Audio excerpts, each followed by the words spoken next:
Olá, sejam bem-vindos ao Jornal Cruzeiro do Sul, uma produção dos alunos do 6º e 7º semestres do curso de jornalismo, período noturno do Campus Liberdade.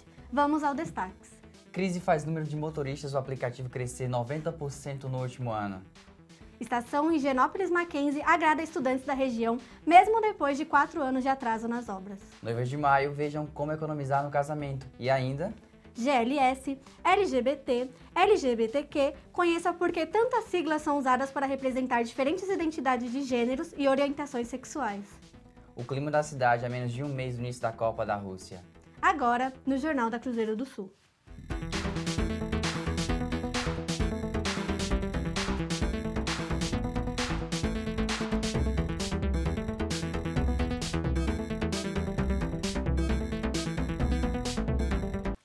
Boa noite. A atual crise financeira do país traz novas oportunidades para quem precisa aumentar a renda mensal. Prova disso é o crescimento de 90% do número dos motoristas do aplicativo Uber no Brasil. Veja a reportagem de Andressa Aguilar.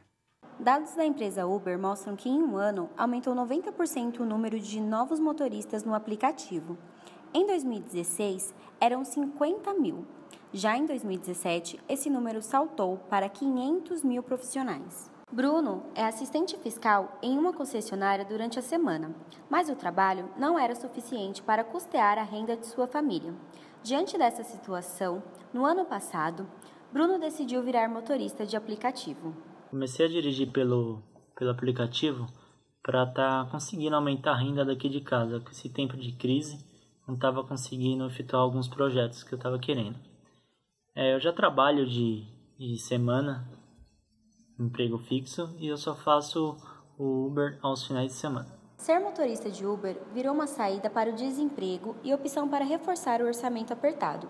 O economista Roberto Troster explica qual é a relação deste aumento com a situação econômica de nosso estado. O que aconteceu com a crise econômica? Você aumentou muito o número de desempregados no Brasil. Hoje você tem 13 milhões de desempregados. São cidadãos procurando empregos. Isso não inclui aqueles que estão subempregados, fazendo bicos, que desistiram de procurar trabalho. Isso aumentou muito a oferta de mão de obra. Por outro lado, o preço dos táxis, de maneira geral, no Brasil era tabelado. E você controlava a oferta de táxis. Então você ainda tem que ter alvarás. O Uber foi uma revolução. Você conseguia viajar a custos mais baixos, né? E tinha uma demanda assim, de Uber muito grande e uma oferta de mão de obra muito grande. Então, isso fez rapidamente explodir o número de transporte. Para o setor, para o público em geral, foi bom, né? Para todos os desempregados, virou uma fonte de renda, né? E para os donos dos alvarás, o preço do alvará caiu mais da metade já, deve continuar caindo, e para os taxistas foi ruim. Quer dizer, você teve, por um lado, um aumento da concorrência, por outro lado, uma queda da demanda e por conta da crise econômica. E amanhã começa a 14ª Virada Cultural de São Paulo. Esse ano, as novidades incluem o Parque de Diversões e o Palco Gospel. O evento é gratuito e conta com uma programação diversificada, que inclui dança, teatro, show, mostras de cinema e muitas atrações. A virada vai até domingo, às 8 da noite, e a expectativa da prefeitura é que passem até 3,5 milhões de pessoas pelas ruas do centro, mais do que o dobro do ano passado, 2017. A estação Higienópolis Mackenzie foi inaugurada após 4 anos de atraso nas obras. A nova alternativa de caminho para os estudantes da região torna o trajeto mais prático e rápido, além de ajudar na segurança de quem antes precisava caminhar ou pegar ônibus para chegar nas proximidades. Veja a reportagem de Johnny Ellen. A Higienópolis Mackenzie foi a 8ª estação da linha amarela do metrô a ser inaugurada. A localização próxima de universidades e centros comerciais faz com que a circulação seja constante. Com entradas pelas ruas Consolação, Piauí e Ouro Preto, a estação é um alívio para o fluxo na região. A estação foi inaugurada com 4 anos de atraso. Segundo a concessionária, cerca de 40 mil pessoas passam pelo local. A aceitação dos usuários foi bastante positiva, principalmente pelos estudantes da região que antes precisavam andar ou pegar ônibus, como é o caso do Diego.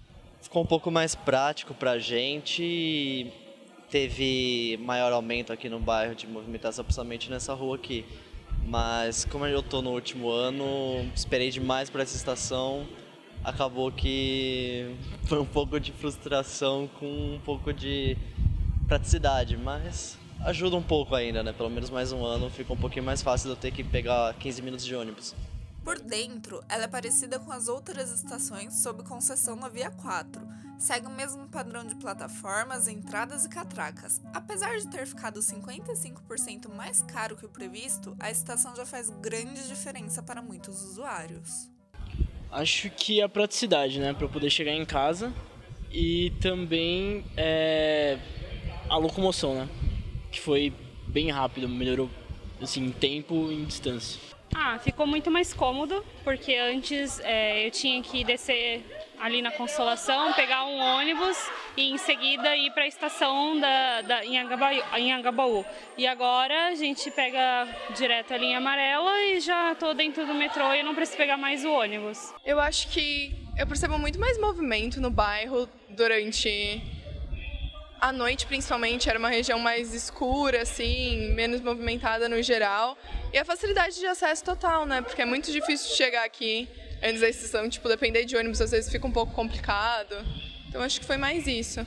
Aqui, no horário da saída dos alunos, é bem tranquilo porque está todo mundo junto, mas melhora porque na região do Anhangabaú, por exemplo, é perigoso. Lá tem bastante morador de rua, tem pessoas estranhas andando o tempo todo, então eu tinha que sair segurando a mochila, olhando para os lados, porque lá é uma região meio preocupante andar por lá mesmo. E daqui a uma semana começa a Expo CIE na Bienal do Ibirapuera. É um evento voltado ao público jovem que procura direcionamento profissional e oportunidades, seja de estágio ou como menor aprendizes. A ideia é aproximar as empresas ao público que busca uma chance no mercado de trabalho. Serão oferecidas, em média, 5.000 vagas com expectativa de atrair 20.000 pessoas nos 3 dias de evento, que vai acontecer das 9 da manhã às 7 da noite. As inscrições já estão abertas no site www.ciee.org.br. A Expo CIE vai até o dia 27 de maio. Muitas mulheres ainda sonham em entrar na igreja de véu e grinalda, com direito a festança, bolo e decoração. Mas em tempo de crise, casar fica muito mais caro. Quem não abre mão desse sonho está refazendo as contas. Confira a reportagem de Pamela Nagode. Dizem que maio é o mês das noivas e existem várias explicações para isso. Uma delas é a época de florescimento no hemisfério norte. Mas em plena recessão, no 5º mês do ano, realizar esse sonho anda cada vez mais caro. 3 itens de uma festa de casamento costumam ser os vilões dos gastos dos noivos: o bolo, o espaço e o vestido. Mas na hora de economizar, algumas noivas contam com a criatividade, o talento e a disposição. É o exemplo da Sumaia, que economizou cada centavo. Fez sua própria decoração, maquiagem, penteado e as lembrancinhas. Ela contou com a ajuda de amigos e familiares. No total, em seu casamento, foram gastos R$6.000. Os itens mais caros da festa foram o vestido, porém conseguimos um pouco de desconto por conta de alguma amizade que a gente tem com costureira, né? Porque se fosse realmente contratar um local que fizesse o vestido, um ateliê, seria 10 vezes maior o valor do preço do vestido que eu paguei. O bolo também, porque o bolo fake, na verdade, né? Eu fui lá comprar o material naquele centro de grande circulação que tem na cidade de São Paulo, que todos conhecem, e consegui reduzir drasticamente a questão do valor.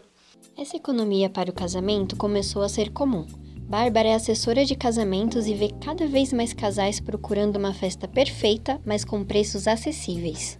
O serviço mais caro para um casamento é o buffet, porque no mínimo você consegue um buffet bom, de qualidade, por R$120, R$130 por pessoa que você convida. Para você tornar isso mais barato, o ideal é você fazer um brunch ou só o bolo e um champanhe. Mesmo nesses tempos de crise, as noivas continuam trazendo orçamentos de R$30.000 para gastar em casamento. O sonho de realizar a festa de casamento não tornou impossível para os casais apaixonados. Festejar esse dia pode ser memorável e barato, basta ter planejamento. O conselho que eu dou para as noivas que querem casar em tempo de crise é pesquisar, em todos os sentidos. Em redes sociais, tem muita oferta de noivas que já fizeram um casamento e estão vendendo a preço muito baixo. E usar os dotes, né? E essa vai para as mulheres que amam jogar futebol. O projeto Passa a Bola, idealizado por Luana Maluf, que visa acabar com o preconceito social e incluir as mulheres no esporte, está com inscrições abertas. Os jogos do projeto, que é de graça, são noturnos e acontecem às terças-feiras, das 9 à meia-noite, na quadra da Payball. As inscrições podem ser feitas pelo e-mail oficial passabola@gmail.com. A quadra fica na Avenida Nicolas Boer, número 66, na Pompeia. E no próximo bloco, 22ª Parada do Orgulho LGBT tem como tema eleições. Constituição Federal completa 30 anos e é alvo de críticas por excesso de emenda. Voltamos já.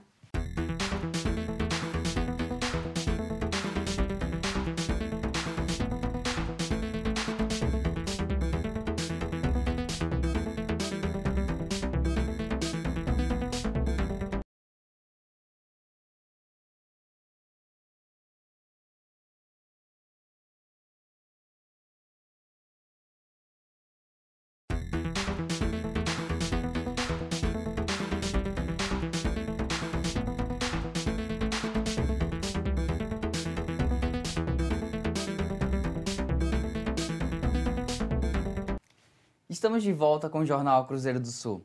GLS, LGBT, LGBT+, são muitas siglas que desde o final da década de 80 procuram representar diferentes orientações sexuais e identidades de gêneros no mundo. Essas siglas sempre estão em constante mudança para incluir novos movimentos. Veja a reportagem de Paulo Soares. No fim da década de 80, a sigla era LGB, utilizada para substituir o termo gay, porque ativistas achavam que não abrangia ou não representava todos os que faziam parte da comunidade. A partir de 1990, o termo usado passou a ser LGBT, de lésbicas, gays, bissexuais, travestis, transexuais e transgêneros. A ideia era promover a diversidade das culturas a partir da orientação sexual e identidade de gênero. 6 anos depois, foi adicionada a letra Q para designar pessoas que não seguem o modelo de heterossexualidade, os queers, ou pessoas que questionam a sua identidade sexual. Atualmente, a sigla possui variantes como LGBTQ, LGBTI, que inclui pessoas intersexuais, e ainda temos que combinam as duas siglas e usam LGBTQI, mas não para por aí. Recentemente, alguns ativistas do Reino Unido adotaram uma sigla com 13 caracteres, LGBTQICAPF2K e mais, para representar pessoas não inclusas em nenhuma das siglas. Mas e nas ruas? Como as pessoas conhecem essa sigla? LGBT. LGBT. LGBT. É o LBGT. É LGBT. Para Laura Privato, do Centro de Cidadania LGBT da Prefeitura de São Paulo, as letras têm uma importância que vão além de seus significados. Eu acho que a importância é de abranger todos os movimentos, né, que ainda não estão se sentindo representados. Não existe uma maneira correta, né, na verdade. Hoje em dia, por exemplo, aqui a gente usa LGBTI, mas você pode usar LGBTIQAP+, que daí você também está agregando os queers, os pansexuais, os assexuados e o mais, para falar sobre as pessoas que não estão ali representadas. Então, ele seria como se fosse um coringa, né? E aproveitando o assunto, faltam menos de 20 dias para a 22ª Parada do Orgulho LGBT de São Paulo. O tema deste ano será eleições e slogan Poder para LGBTI+. Nosso voto, nossa voz. O objetivo é conscientizar a comunidade sobre candidatos que defendam as bandeiras do movimento. As eleições de 2018 acontecem no dia 7 de outubro, 2 dias antes, no dia 5, e a nossa Constituição Federal completa 30 anos de existência. Ao longo desse tempo, sofreu várias emendas e muitas críticas. Por outro lado, garantiu direitos fundamentais. A reportagem é de Uquias Rodrigo. Foi a sociedade mobilizada nos colossais comícios das diretas já, que pela transição e pela mudança derrotou o Estado usurpador. Faz 30 anos, desde a sessão de outubro de 1988, que apresentou ao Brasil uma nova Constituição, a primeira desde o regime militar. Durante 20 meses, mais de 500 parlamentares trabalharam na redação do texto. O resultado foi foi uma Constituição com 245 artigos divididos em 9 títulos. É um texto preocupado em garantir liberdades individuais e coletivas, a democracia, o direito à saúde, a igualdade, a livre manifestação do pensamento e a segurança. Porém, na prática, pouca gente concorda com isso. Em alguns pontos da Constituição, o texto em vigor hoje é diferente daquele promulgado em 88. Afinal, de lá para cá, a Constituição já sofreu 90 emendas, além de existirem 116 artigos sem regulamentação. Uma das preocupações do Constituinte, dentro de um Estado democrático de direito, foi a garantia da liberdade de expressão. E se houver excesso, será corrigido junto ao Poder Judiciário. A quantidade de emenda, em primeiro lugar, ela é de difícil entendimento da população em geral, né? Quanto mais emendada é a Constituição, menos, vamos dizer, respeito, né? Menos fé à população em geral leva na Constituição, menos respeito a população tem pela Constituição. O que você entende quando o assunto é Constituição Federal de 1988? Olha, sinceramente, publicitário não entende nada. Eu acho que é bem antigo, essa proposta de alteração acho que já existe e isso, infelizmente, a gente está na mão de pessoas que não têm interesse de resolver. A nação quer mudar, a nação deve mudar, a nação vai mudar. A Constituição pretende ser a voz, a letra, a vontade política da sociedade rumo à mudança. Que a promulgação seja nosso grito. Mudar para vencer. Muda, Brasil! Essa é para os fãs de cultura pop. Daqui a pouco, mais de um mês, acontecem 2 eventos aqui na capital que prometem agitar a cidade. O primeiro evento é a 15ª edição do Anime Friends, que vai ser nos dias 6 a 9 de julho no pavilhão Norte e Sul do AMB. O segundo evento ocorre nos dias 19 a 22 do mesmo mês, é o World Pop Festival, no Mart Center.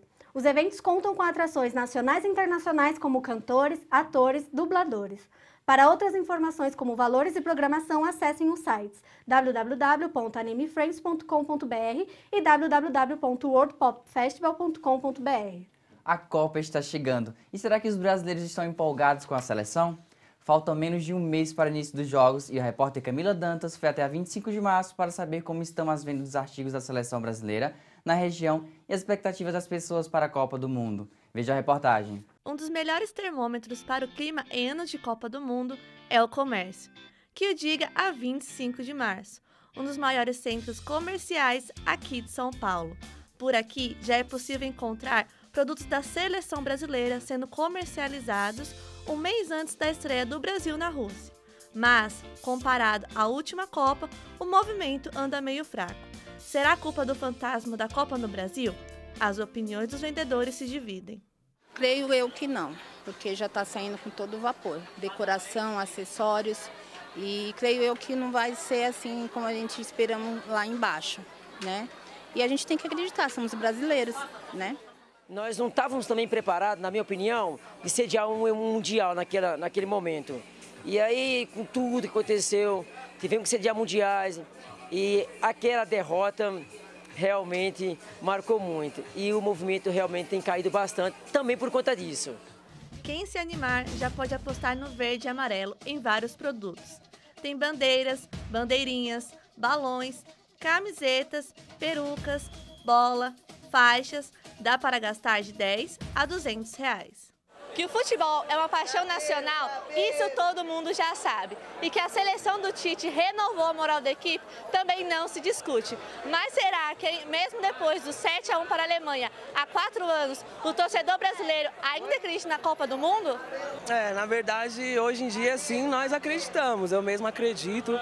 Agora, com o técnico que tem hoje, reformulou totalmente o nosso futebol. Sim, acredito. Por que você acredita? Porque o Tite renovou a seleção esse ano e acredito que possa ser campeão. Acredito sim. Porque o Brasil tem tradições, né? A gente esperamos que podemos acontecer o retorno, teve várias alterações na seleção. Eles estão com um bom time, eu creio que eles vão na fé. Olha, que ele pode ganhar, eu ainda acredito. Porém, eu creio que não.